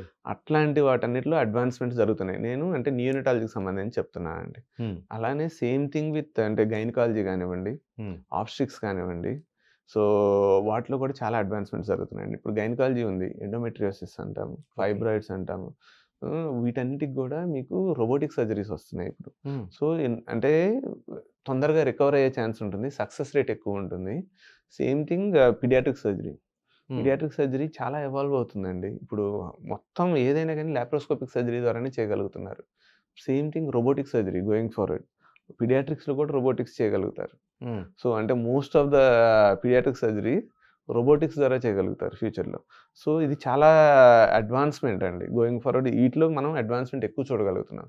ఇంకొకటి ఏం చూడొచ్చు, ఇక్కడ కూర్చొని మీరు వేరే కంట్రీలో రోబోటిక్స్ ద్వారా సర్జరీ చేయగలరు ఫ్యూచర్‌లో. సో, ఎక్స్‌పర్టైజ్‌ని అన్ని చోట్లకి ట్రావెల్ చేయాల్సిన అవసరం పడకపోవచ్చు. వీటన్నిటిలో మనకి అడ్వాన్స్‌మెంట్స్ వస్తున్నాయి. అంటే ఇక్కడ నుంచి కృష్ణప్రసాద్ గారు ఎక్కడో ఉండే ఇంకో దేశం కావచ్చు, ఇంకో ప్రాంతం కావచ్చు అక్కడ వైద్యం చేయగలుగుతారు. తప్పకుండా చేయగలరు. సో, అది నియర్ ఫ్యూచర్‌లోనే చేయగలరండి. మరి నేను ఎక్కువ దూరం గూడా ఆలోచించట్లేదు. నెక్స్ట్ 4-5 ఇయర్స్‌లోనే ఇవన్నీ అందుబాటులోకి రాగలవని నేను ఆశిస్తున్నాను. ఇంకోటండి మనం సొసైటీలో ఎదుర్కొంటున్న అది సమస్య కావచ్చు, లేకపోతే సామాజికంగా ఉండే ఒక అవమానాలాడిది కావచ్చు. ఆడ, మగ కాకుండా అదర్స్ అది పుట్టుకతోనే మనకు జన్యుపరంగా వస్తుంది. దాన్ని గుర్తించి సరిచేసే అవకాశం ఇప్పుడుండే వైద్య రంగానికి గానీ, టెక్నాలజీ గానీ అందుబాటులో ఉందండి అసలేమైనా? గుర్తించి సరి చేయగలిగే వరకు చేయగలిగే అవకాశం ఉందండి. ఉంది. చేస్తున్నారు గూడా అది. ఆ! కానీ కొన్నిట్లోనే ప్రాబ్లమ్ వస్తుంది. అంటే ఇప్పుడు డయాగ్నోస్ అవ్వకుండా చాలా లేట్‌గా డయాగ్నోస్ అయ్యి, హ్మ్. లేపోతే కొన్ని కరెక్ట్ చేయలేనివి ఉంటాయి. హ్మ్. వాటిలో కొంత ఇబ్బందనేది ఉంటుంది. కానీ వీలైనంత వరకైతే చేస్తున్నారండి. ఎలా సరి చేస్తారండి? అంటే వాళ్ళని ముందే డిసైడ్ చేస్తారా? ఆ! అంటే ఆ పిల్లలు ఎక్కడికి చెందుతారండి? ఎక్స్ వైకా లేపోతే అంటే ఎక్స్ఎక్స్‌కి చెందుతారనేది ముందు డిసైడ్ చేస్తారండి? అంటే వాళ్ళకి జెనెటిక్ ప్యాటర్న్ అనేది ఒకటుంటదండి. ఓకే. బయటికి కనిపించే అవయవాలు ఒకటుంటాయి. జెనెటిక్ ప్యాటర్న్ ఒకటుంటుంది. ఓకే. సో, జెనెటిక్ ప్యాటర్న్‌కి సంబంధించిన వరకు అంటే దాని వైపుకి కరెక్ట్ చేస్తారు. హ్మ్. ఎన్ని సంవత్సరాల వరకు దాన్ని సరిచేసే అవకాశం ఉందండి మనకి? అంటే డిపెండ్స్ అండి. ఆ! బేసికల్లీ ఇన్ని సంవత్సరాల వరకే సరి చేయగలం అట్లా ఉండదు హ్మ్. బేసికల్లీ. ఎప్పుడైనా చేయొచ్చు. ఎప్పుడేం కానీ చేయొచ్చు. ఎర్లీగా చేస్తే ఏందంటే వాళ్ళకి గూడా సైకలాజికల్‌గా అవును. ఇబ్బంది లేకుండా ఉంటుంది. అది కరెక్టే. ఇంపార్టెంట్. ఎందుకంటే వాళ్ళు సొసైటీలో ఏ అవును. వర్గానికి చెందుతారనేది అవును. ఇబ్బంది పడకుండా ఉంటారు. హ్మ్. ఇంకోటి డాక్టర్ గారు మనం కీలకంగా మాట్లాడుకోవాల్సిన అంశం అంటే వైద్య రంగంలో ప్రత్యేకంగా చిన్న పిల్లల వైద్య రంగంలో పెరుగుతున్న ఖర్చు ఉన్నది. అంటే మెయిను పెద్ద వ్యాపారంగా మనకు కనిపిస్తుంది. దీన్ని ఎలా చూడాల్సిన అవసరం ఉంది? డెఫినెట్‌గా అండి. చిన్న పిల్లల వైద్యంలో ఖర్చు అనేది పెరుగుతానే ఉంది. ఎందుకంటే మీరన్నట్లు ఇప్పుడు ఒకళ్ళు, ఇద్దరు బేబీసే ఫ్యామిలీస్‌కి ఉంటున్నారు. వాళ్ళకి సంబంధించి ఏ చిన్న ప్రాబ్లమ్ వచ్చినా గానీ మెడికల్ అటెన్షన్ అనేది ఎర్లీగా తీసుకుంటున్నారు. హ్మ్. మళ్ళా ఇప్పుడు పొరపాటున వాళ్ళకేమన్నా అయ్యి హాస్పిటలైజ్ అయ్యారంటే ఖర్చు అనేది ఇంతకు ముందుతో కంపేర్ చేస్తే చాలా పెరుగుతా ఉందండి. హ్మ్. ఎందుకు అంటే ఇప్పుడు అడ్వాన్స్‌మెంట్ ఇన్ టెక్నాలజీ గానివ్వండి, availability of super speciality doctors కానివ్వండి, వీటన్నిటి వల్ల మళ్ళా స్కిల్డ్ మ్యాన్ పవర్ నర్సెస్ కానివ్వండి, వీటన్నిటి వల్ల ఖర్చయితే పెరుగుతా ఉంది. కానీ వీలైనంత వరకు అందుబాటులో ఉంచడానికి ట్రై చేయటం అనేది మన బాధ్యతలనే చూసుకోవాలి. సో, మనం ఎక్కడ ఖర్చు తగ్గించుకోవచ్చు, ఎంతవరకు మనము పేషెంట్ మీద బర్డెన్ పెట్టకుండా చూడటం అనేది అక్కడ హాస్పిటల్ రెస్పాన్సిబిలిటీ గూడా వస్తదండి. కరెక్టే. అంటే అంత రెస్పాన్సిబిలిటీతో ఉంటున్నాయండి. ఎందుకంటే చాలామంది తల్లిదండ్రుల్లోన అవసరానికి మించి జరుగుతుంది. మేము ఖర్చు పెడుతున్నాం. లేదంటే మా సెంటిమెంట్‌ని ఆసరాగా చేసుకొని ఈ వైద్యం జరుగుతుందని ఒక ఎక్కువ మనకి ఆ వాయిస్ వినిపిస్తా ఉంటది. అవును. మీరంటున్న ఆ సామాజిక దృక్పథంలో కావచ్చు, లేతే అంత బాధ్యతతో కావచ్చు వైద్యం జరుగుతుందా ఇప్పుడు? ఆ బాధ్యతతో అంటే అంత బాధ్యతతో అయితే చాలా వరకు అన్ని ప్లేస్‌ల్లోనూ అలానే జరుగుతదండి. హ్మ్. ఎవరో ఒక్కళ్ళు చేసే తప్పు వల్ల హ్మ్. మిగతా ఇప్పుడు హాస్పిటల్స్ గానివ్వండి, మిగతా డాక్టర్స్‌కి గానివ్వండి, కొంత ఇటువంటి బ్యాడ్ నేమ్ రావటం నిజమే అది జరిగిందది. హ్మ్. కాపోతే ఇప్పుడు మీరు 100 మంది డాక్టర్స్ గాని, 100 హాస్పిటల్స్ గాని చూసారంటే 90% ఆఫ్ దెమ్ పేషెంట్ గురించి ఆలోచించి చేసేదే ఉంటదండి. ఓకే. ఒక 5-10% వరకు ఏమన్నా కొంత కమర్షియల్ యాంగిల్ చూస్తారేమో. దానివల్ల ఇంపాక్ట్ మిగతా అందరి మీద పడుతుంది. అంటే డాక్టర్ గారు చాలా వరకు మనం చూస్తున్నాం. అటు వచ్చిన ఆ టెస్ట్‌లు కావచ్చు, లేపోతే ఆహ్, హ్మ్, మెడిసిన్ కావచ్చు. డాక్టర్‌లకు సైతం ఒక టార్గెట్ ఇచ్చే సిట్యుయేషన్స్ మనకు కనిపిస్తున్నాయి చాలా వరకు. దీన్ని మనం అంత అలా సిట్యుయేషన్ ఉండేటప్పుడు ఏ విధంగా చేయగలుగుతారు? ఇది కొంచెం ట్రిక్కీ క్వెషన్ అండి. ఇది అన్ని హాస్పిటల్‌లో జరగదండి. ఓకే. కొన్ని హాస్పిటల్ అదే ఇందాక చెప్పినట్టు కొన్ని హాస్పిటల్స్‌లో జరుగుతదేమో గానీ, ఎవరిని ఒకళ్ళని ఫోర్స్ చేసి నువ్వు ఈ టెస్టులు రాయి హ్మ్. అని చేయటం అనేది అంత ఈజీగా చేయగలిగేది కాదండి. అంటే కొందరు డాక్టర్‌లే బయటికి ఒక టార్గెట్స్ ఉన్నాయి. ఎందుకంటే మనం ఈ మెడికల్ ఫీల్డ్ చూస్తున్నాం కాబట్టి, ఆ టార్గెట్స్ నేను తట్టుకోలేక బయటకొచ్చానన్న వాయిస్ మనకు వినిపిస్తా ఉంటది. అదే అండి. మీరు చెప్పేదేంటంటే, ఇప్పుడు కొంతమంది డాక్టర్స్ ఏమంటారంటే, నాకు ఈ హాస్పిటల్‌లో పనిచేస్తా ఉంటే, నాకు ఇంతమంది పేషెంట్‌లు చూడాలనే టార్గెట్ ఉంది. ఇంత రెవెన్యూ చేయాలనే టార్గెట్ ఉంది. యెస్. అనేది కొన్ని హాస్పిటల్స్‌లో ఉండే మాట వాస్తవం అండి. హ్మ్. కానీ అన్ని హాస్పిటల్స్‌కి అలా ఉంటుందంటే, అది అలా ఆపాదించడం కరెక్ట్ కాదేమో అని నేను అనుకుంటున్నాను. ఓకే. ఎందుకంటే అన్నిట్లో అలా జరగదండి. కొన్ని హాస్పిటల్స్‌లో అలా ఉంటుంది. కానీ మోస్ట్ ఆఫ్ ద హాస్పిటల్స్‌లో అయితే అలా ఉండదు. హ్మ్. ఎందుకంటే ట్రీట్మెంట్‌కి ఫ్రీడమ్ ఇవ్వటం చాలా ఇంపార్టెంట్. అలా మళ్ళా ఉండదాన్ని మనం యాక్సెప్ట్ చేయాలంటారా? ఉన్న కొద్ది శాతాన్నైనా మనం దాన్ని ఆమోదించాల్సిన అవసరం ఉందా? లేకపోతే వ్యతిరేకించాలా? అదే అండి. కొంత శాతమైతే ఉంది డెఫినెట్‌గా. ఓకే. దాంట్లో నేను అస్సలు లేదు అట్లాంటిదని అనట్లేదు. ఒక 10% ఉండొచ్చు. కానీ 90% బావుంది. అది చూడమని నేను జెప్తున్నాను. డాక్టర్ ఇంకోటి తల్లిదండ్రులు వాళ్ళు సంపాదించిన ప్రతి పైసా కూడా పిల్లల మీద పెట్టాలనుకుంటున్నారు. ఈ రోజుల్లో ఎడ్యుకేషన్ కావచ్చు, ప్రత్యేకంగా పుట్టిన పిల్లలకు వైద్యానికి సంబంధించి కావచ్చు. ఇంత వేలు కావచ్చు, లక్షలు కావచ్చు ఖర్చు పెట్టిన తర్వాత మాకు సరైన ట్రీట్మెంట్ కంటే అక్కడ నిర్లక్ష్యం మాకు కనిపిస్తుంది అనేది. ఎందుకంటే మీలాంటి వాళ్ళు ఈ లక్షలు కావచ్చు, కోట్లు కావచ్చు పెట్టి ఇంత ఆర్గనైజేషన్ బిల్డప్ చేసిన తర్వాత కింది స్థాయి డాక్టర్లు కావచ్చు, సిబ్బంది కావచ్చు, ఆ నిర్లక్ష్యం అనేది మనకు కనిపిస్తుంది. దీన్ని ఎలా చూడాలి అసలు? అదే బేసికల్లీ ఏమవుతుందంటే అండి, కమ్యూనికేషన్ ఈజ్ చాలా ఇంపార్టెంట్ అండి. ఓకే. ఎందుకంటే మీరు ఏం ట్రీట్మెంట్ చేస్తున్నారు అనేది ప్రాపర్గా కమ్యూనికేట్ చేయడం పేషెంట్కి చాలా చాలా ఇంపార్టెంట్. కమ్యూనికేషన్ గ్యాప్ రాకూడదు. మళ్ళా ఎన్ని రోజులు పడుతుంది, ఎంత ఖర్చు అవ్వచ్చు అనేది ముందే కొంత చెప్పగలరు. అంటే 100% చెప్పగలరు అంటే 100% ఎవరు చెప్పలేరు. ఇప్పుడు ఇది 20 డేస్ పట్టొచ్చు అంటే 20 డేస్ పట్టొచ్చు, లేదా 25 డేస్ పట్టొచ్చు. ఒక్కోసారి పొరపాటున కాంప్లికేషన్స్ వస్తే ఇంకొంచెం ఎక్కువ పట్టొచ్చు. అది రేర్గా జరుగుతుంది. కానీ మోస్ట్ ఆఫ్ ద పీపుల్కి అయితే ఈ 20 డేస్ అని చెప్పాను, 20 డేసే పడుతుంది, ఒక 2-3 రోజులు అటు ఇటుగా. సో అది అప్రాక్సిమేట్ కాస్ట్ ఎంత అవ్వచ్చు, అప్రాక్సిమేట్ నెంబర్ ఆఫ్ డేస్ ఎన్ని రోజులు పట్టొచ్చు అనేది చెప్పగలిగి ఏ రోజుకి ఆ రోజు అప్డేట్ చేయటం.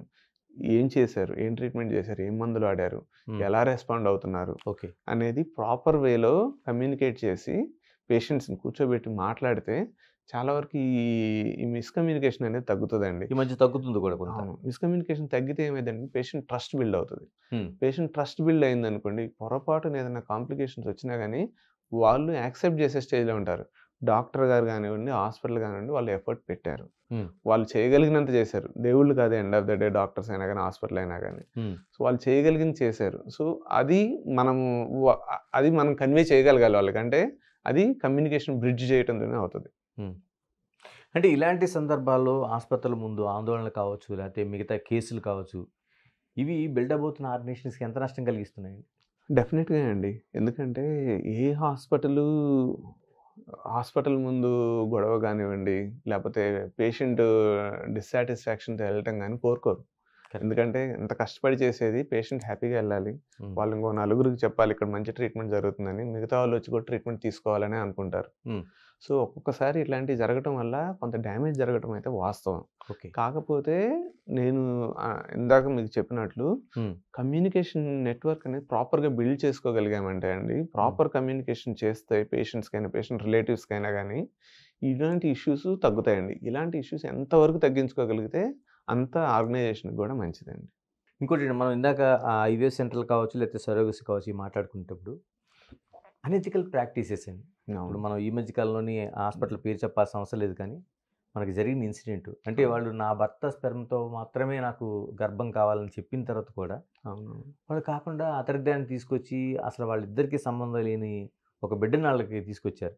ఇప్పుడు ఆ బిడ్డని ఎవరు చూసుకుంటారు, రేపు పొద్దున ఎదుగుదల ఏంటి, వాళ్ళు ఎంత ఓన్ చేసుకోగలుగుతారు, దానికి ఎవరు బాధ్యులు అనేది ఎలా చూడాల్సిన అవసరం? అది చాలా దురదృష్టకరం అండి. ఇప్పుడు మీరు అన్నారు కదా ఇంతకుముందు పుట్టగొడుగులా పుట్టుకొస్తున్నాయి ఐవీఎఫ్ సెంటర్స్ అని, వాటి వల్ల వచ్చే ప్రాబ్లం. ఇప్పుడు ఏమవుద్దంటే అండి, అలా రావటం వల్ల కాంపిటేటివ్నెస్ పెరుగుతుంది. అంటే ఇప్పుడు ఆ ఐవీఎఫ్ సెంటర్లో ఇన్ని సైకిల్స్ అయ్యాయి, ఇంతమంది ట్రీట్మెంట్ తీసుకున్నారు, నా ఐవీఎఫ్ సెంటర్లో ఇన్ని అవ్వాలి, ఇంతమంది తీసుకోవాలి, అలా సెల్ఫ్ టార్గెట్స్ పెట్టుకొని లేకపోతే అవసరం లేకుండా చేయటాలు ఇలాంటివి ఎప్పుడు పెరుగుతాయంటే అండి, ఇలా పుట్టగొడుగులా పుట్టినప్పుడు పెరిగే ప్రాబ్లమ్స్. సో క్వాలిటీ అనేది కాంప్రమైజ్ అవుతుంది. అలాంటి కాకుండా చూసుకోవడం చాలా చాలా ఇంపార్టెంట్. ఇప్పుడు మీరు అన్నారు, ఇప్పుడు ఆ బేబీని ఎవరు చూసుకోవాలి, ఎంత సైకలాజికల్గా ప్రాబ్లం అది. సో వీటన్నిటికీ ఇప్పుడు ఇంతకు ముందుతో పోలిస్తే అండి, ఈవెన్ ఫర్టిలిటీ సెంటర్స్ మానిటరింగ్ కానివ్వండి, అది చాలా చాలా స్ట్రింజెంట్ అయిందండి గవర్నమెంట్ వైపు నుంచి కూడా. ఈవెన్ ద ఏఐటీ లా కానీ చాలా స్ట్రాంగ్ అండ్ చాలా స్ట్రింజెంట్ లా అది. సో మానిటరింగ్ చాలా పెరిగింది. వాటన్నిటి వల్ల కూడా ఇట్లాంటివి ఎవరైనా చేయకుండా ఉండరు, ఎవరు చేయకుండా ఉంటారు ఈ లా వల్ల అంటే అది చెప్పలేము. కానీ ఎవరైనా చేశారంటే మాత్రం దొరికే ఛాన్సెస్ చాలా ఎక్కువ ఉన్నాయి. ఇప్పుడు ఎటువంటి అంటే తప్పులు చేసినా కానీ ఇట్లాంటి ఇల్లీగల్ యాక్టివిటీస్ చేస్తే దొరికిపోయే అవకాశాలు చాలా ఎక్కువ ఉన్నాయి. సో వాటన్నిటి గురించి చాలా కేర్ఫుల్గా ఉండటం చాలా ఇంపార్టెంట్ అండి.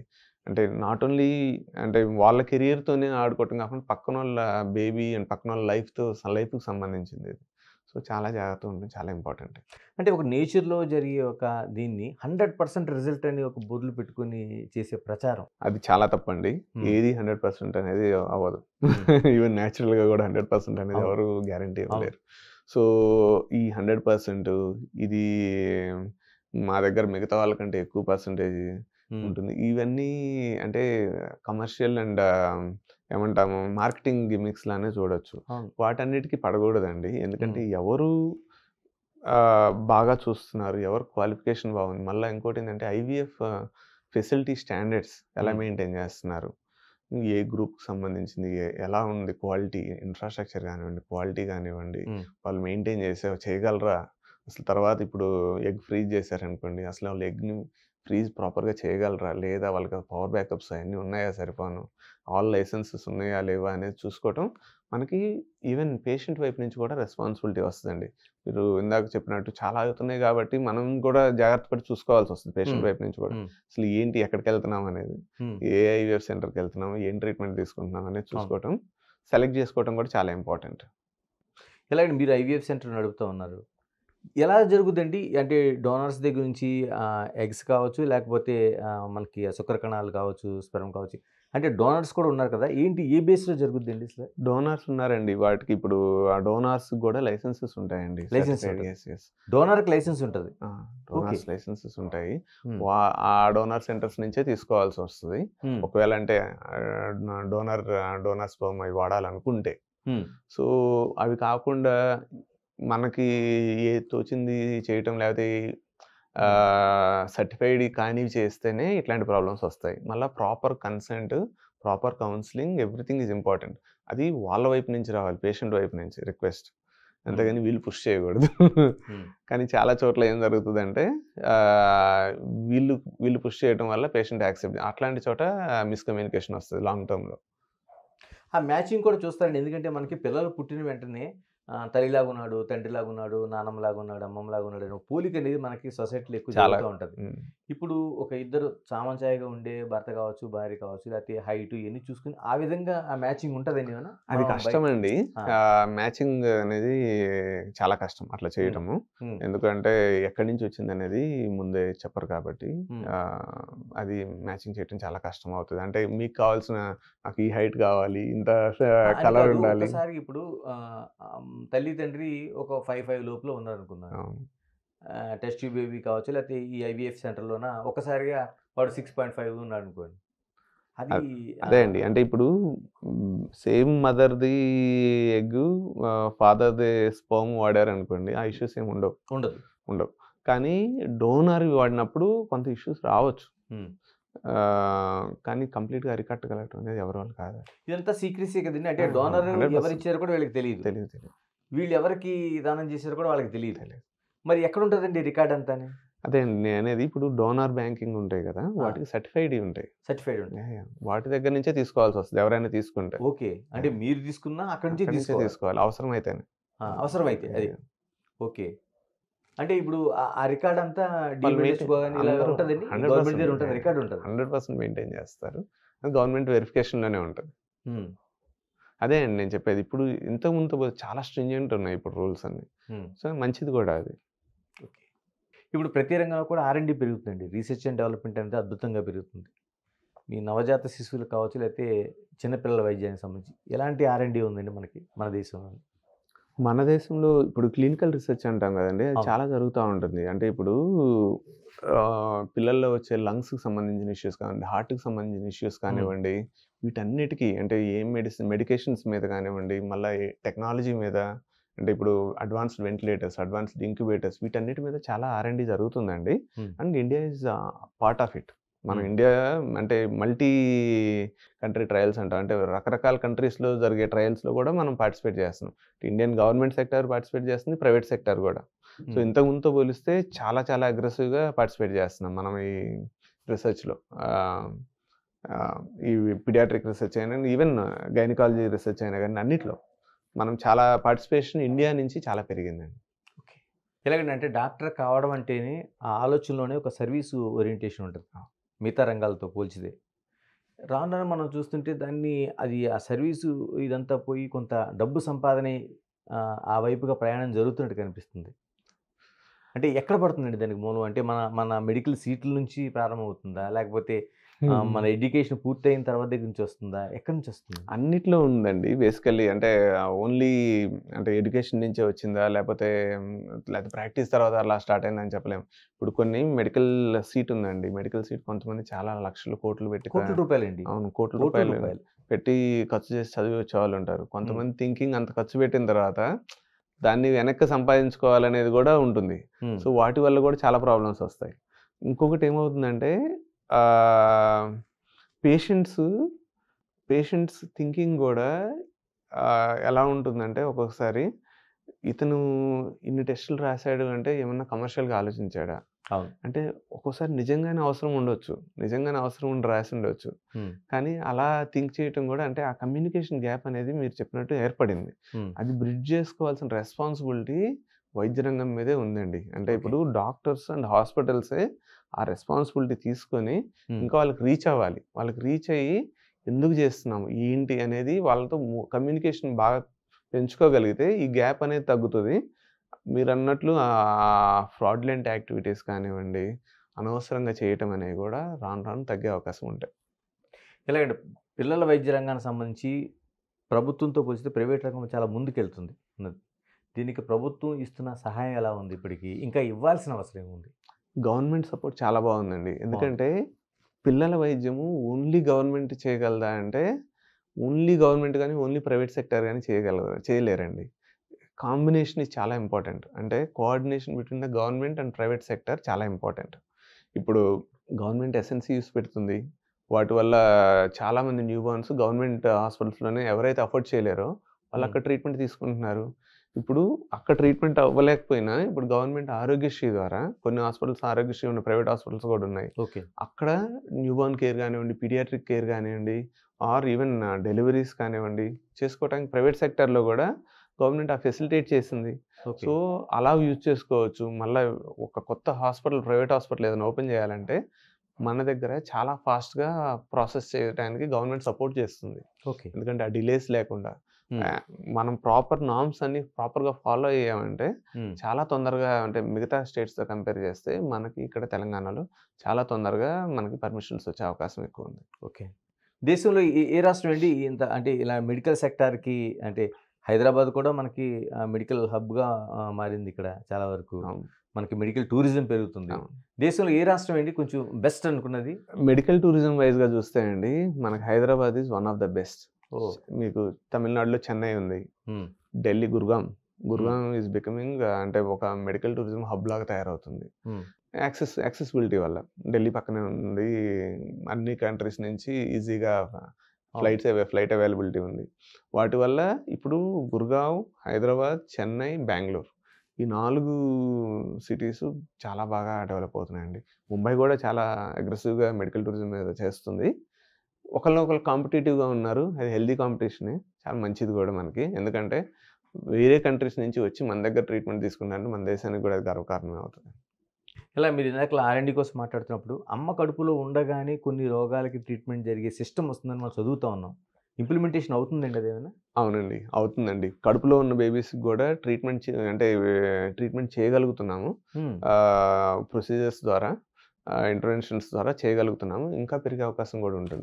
ఎలాంటి దానికి చేయగలుగుతున్నామండి? ఎలాంటి అంటే ఇప్పుడు రోగాలకు సంబంధించి? ఏమంటాము ఫుడ్ పైప్ ఉంటుంది. విండ్ పైప్ ఉంటుంది. ఆ రెండిటికి కనెక్షన్‌తో పుట్టేవాళ్ళు ఉంటారు ఒక్కోసారి. వాటికి సంబంధించిన ఇంటర్వెన్షన్స్ కడుపులో ఉండగానే ఇప్పుడు చేయగలుగుతున్నాము. మళ్ళా ఒక్కోసారి ఉమ్మనీరు తగ్గితే ఉమ్మనీరుని పెంచుకునే అవకాశం కడుపులో ఉండగానే చేయగలుగుతున్నాం. అంటే వాటి వల్ల కాంప్లికేషన్స్ రాకుండా చూడటానికి. సో, కడుపులో ఉండగానే శాంప్లింగ్ చేసి ఏమన్నా డిసీజెస్ ఉన్నాయో తెలుసుకోవటం కూడా ఇంతకుముందు కంటే ఇప్పుడు పెరుగుతా ఉంది. కడుపులో ఉండగానే. సో, ఇవన్నీ చాలా అడ్వాన్స్డ్ ప్రొసీజర్స్ అండి. అంత ఈజీగా ఎక్కడ పడితే అక్కడ చేయలేరు. సో, ఇవన్నీ ఇప్పుడు ఇండియాలో చేయగలుగుతున్నాం. మోస్ట్ ఆఫ్ ద అంటే బెస్ట్ సెంటర్స్‌లో చేయగలుగుతున్నాం. ఓకే. సో, వీటన్నిటి వల్ల మనకి ముందే తెలుసుకోవటం, ముందే ట్రీట్మెంట్ ఇవ్వటము అనేది చాలా ఇంపార్టెంట్ అండి. దాటి వల్ల మనకి లాంగ్ టర్మ్ కాంప్లికేషన్స్ తగ్గుతా ఉన్నాయి. అలాగే ఇప్పుడు ఒక మంచి ఆరోగ్యవంతమైన సమాజం రావాలంటే ఒక ఆరోగ్యవంతమైన పిల్లలు ఉండాలి ఫస్ట్. తల్లిదండ్రులు ఎలాంటి జాగ్రత్తలతో, ఎలాంటి ఆలోచనలతో భవిష్యత్ తరాన్ని కనాలంటారు? తల్లిదండ్రులు పిల్లలకి సంబంధించండి డెఫినెట్‌గా కెరియర్ ఈజ్ ఇంపార్టెంట్. కెరియర్ చూసుకోవాలి. ఇద్దరు ఇప్పుడు మోస్ట్ ఆఫ్ ద ఫ్యామిలీస్‌లో ఎలా ఉన్నారంటే అండి, వైఫ్ అండ్ హస్బెండ్ ఇద్దరు ఉద్యోగం చేస్తున్నారు. కానీ పిల్లలకి పిల్లలతో టైమ్ స్పెండ్ చేయడం అనేది చాలా చాలా ఇంపార్టెంట్. ఓకే. వాళ్ళని ఒంటరిగా వదిలేయకుండా, వాళ్ళని ఓన్లీ స్క్రీన్ గానీ, లేకపోతే మొబైల్ ఇచ్చేసి వదిలేయకుండా, వాళ్ళతో టైమ్ స్పెండ్ చేయటం, వాళ్ళతో డిస్కస్ చేయటం ఓపెన్‌గా ఏం ఇష్యూస్ ఉన్నా గానీ, అవన్నీ చాలా ఇంపార్టెంట్. లేకపోతే లాంగ్ టర్మ్‌లో వాళ్ళు పేరెంట్స్‌తో డిస్కస్ చేయటమే ఆపేస్తారు వాళ్ళకి సంబంధించిన ఇష్యూస్. అది మంచిది కాదు. సో, వాళ్ళతో ఎంత వీలైతే అంత ఫ్రెండ్లీగా, అంత క్లోజ్‌గా మూవ్ అయితే, వాళ్ళు ఓపెన్ అప్ అయ్యి వాళ్ళకున్న ప్రాబ్లమ్స్, వాళ్ళు ఏమేమి అనుకుంటున్నారు, వాళ్ళు వాళ్ళు అంటే బిహేవియరల్ ప్యాటర్న్స్ గానీ అర్లీగా డిటెక్ట్ చేయడానికి అవకాశం ఉంటుంది. డాక్టర్ గారు చివరిగా చెప్పండి, ప్రతి సక్సెస్‌లో కూడా ఒక స్పెషాలిటీ ఉంటది అందులో. కేపీ గారి సక్సెస్‌లో ఈ ప్రయాణంలో ఎలాంటి స్పెషాలిటీ దాగి ఉంది? ప్రయాణంలో స్పెషాలిటీ అంటే అండి హార్డ్ వర్క్ అండి. ఓకే. హార్డ్ వర్క్, డెడికేషన్ చాలా important and also family support అండి. ఆ ఫ్యామిలీ సపోర్ట్ కూడా చాలా బాగుంది. సో, ఇయన్నీ అండ్ మళ్ళా నాకు టీమ్. నా టీమ్ చాలా మంచి టీమ్ అండ్ మీరు చూడొచ్చు చాలా యంగ్ టీమ్ ఉంటుంది. చాలా హార్డ్ వర్కింగ్ టీమ్. డాక్టర్స్ కూడా చాలా మంచి డాక్టర్స్ అవైలబుల్ ఉన్నారు మనకి. సో, వీటన్నిటికి అంటే ఒక్క దాని వల్ల సక్సెస్ వచ్చిందని చెప్పడం చాలా కష్టం అండి. సో, ఏది లేకపోయినా గానీ వీటిలో మనకి ఆ సక్సెస్ రీచ్ అవ్వటం అనేది కష్టం అవుతది. సో, ఆల్ పుట్ టుగెదర్ అంటే ఫ్యామిలీ వైపు నుంచి కానివ్వండి, హాస్పిటల్‌లో పనిచేసే స్టాఫ్ వైపు నుంచి కానివ్వండి, డాక్టర్స్ కానివ్వండి, అందరూ కలిసి పెట్టిన ఎఫర్ట్ వల్లే మనం ఈరోజు ఈ స్థితిలో ఉండగలిగాం. థ్యాంక్ యూ డాక్టర్ గారు. Thank you. Thank you very much. Thank you very much. ఇది టోటల్‌గా అటు నవజాత శిశువులు కావచ్చు, లేకపోతే పిల్లల వైద్యం కావచ్చు, హైదరాబాద్ నగరం దేశంలోనే ఒక ముందుకెళ్తూ ప్రయాణం చేస్తుందనేది మనకు స్పష్టమవుతుంది. మరోవైపు ఎంత వ్యాపారమైనా సరే అందులో ఒక సేవా దృక్పథం ఉండాలనేది కేపీ మనకు స్పష్టం చేస్తున్నారు. Keep watching Big TV. This is Ganesh. For more videos like this, subscribe Big TV channel.